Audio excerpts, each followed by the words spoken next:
حي على الفلاح.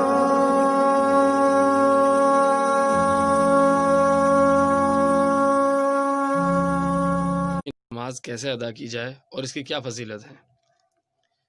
بسم اللہ الرحمن الرحیم۔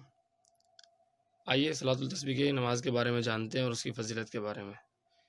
صلاۃ التسبیح کی نماز کی فضیلت یہ ہے، اس نماز کے پڑھنے سے انسان کے صغیرہ و کبیرہ گناہ اللہ تعالیٰ معاف کر دیتے ہیں۔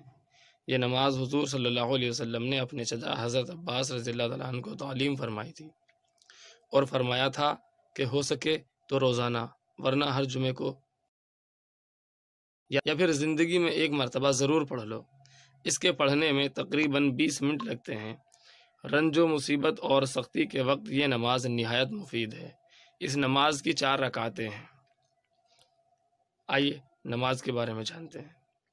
سب سے پہلے میں نیت کرتا ہوں 4 رکعت نماز صلاۃ التسبیح نفل محمرہ کعبہ شریف کو واسطے اللہ تعالیٰ کے اللہ اکبر کہیں گے اور نیت باندھ لیں گے۔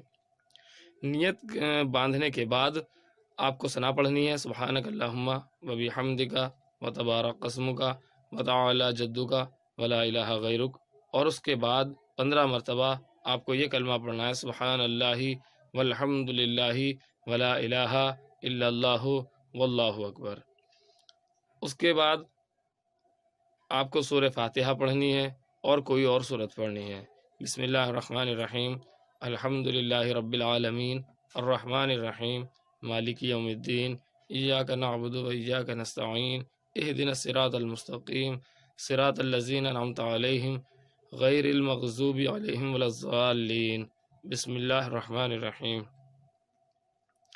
الم تر کیف فعل ربک باصحاب الفیل الم یجعل کیدہم فی تضلیل وارسل علیہم طیرا ابابیل ترمیہم بحجارۃ من سجیل فجعلہم کعصف مأکول۔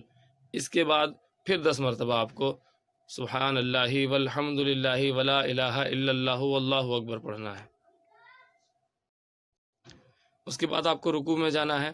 رکوع میں سبحان ربی العظیم، رکوع کی تسبیح 3 بار پڑھنی ہے۔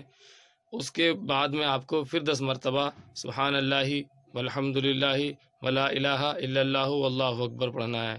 پھر آپ کو رکوع سے سیدھا کھڑا ہو کر قومہ میں 10 مرتبہ یہی پڑھنا ہے۔ پھر آپ اس کے بعد آپ سجدے میں جائیں گے تو پہلے سجدے میں آپ کو سجدے کی تسبیح سبحان ربی الاعلیٰ کے بعد پھر 10 مرتبہ آپ کو پڑھنا ہے۔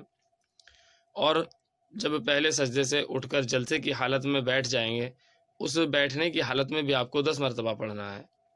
اور پھر آپ جب دوسرے سجدے میں جائیں گے تو سجدے کی تسبیح سبحان ربی الاعلیٰ، اس کے بعد پھر 10 مرتبہ آپ کو پڑھنا ہے۔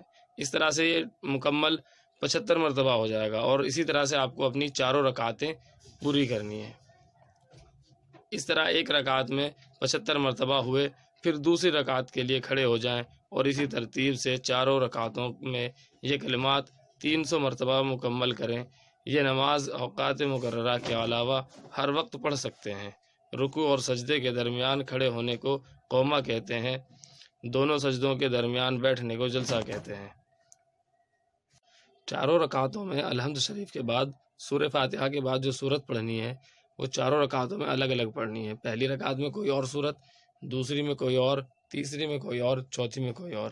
اس طرح اپنی 4 رکعتیں مکمل کرنی ہے، اور 4 رکعتوں کو مکمل کرنے کے بعد اللہ سے خوب لو لگا کر دعا مانگے۔ اور اگر اس ویڈیو سے آپ کو فائدہ ہوا اور آپ کو لگتا ہے یہ دوسروں کے بھی فائدے کی ہے تو اس کو شیئر کریں، اور ہمارے چینل ویلکم ٹو اسلام کو سبسکرائب کریں۔ اللہ حافظ۔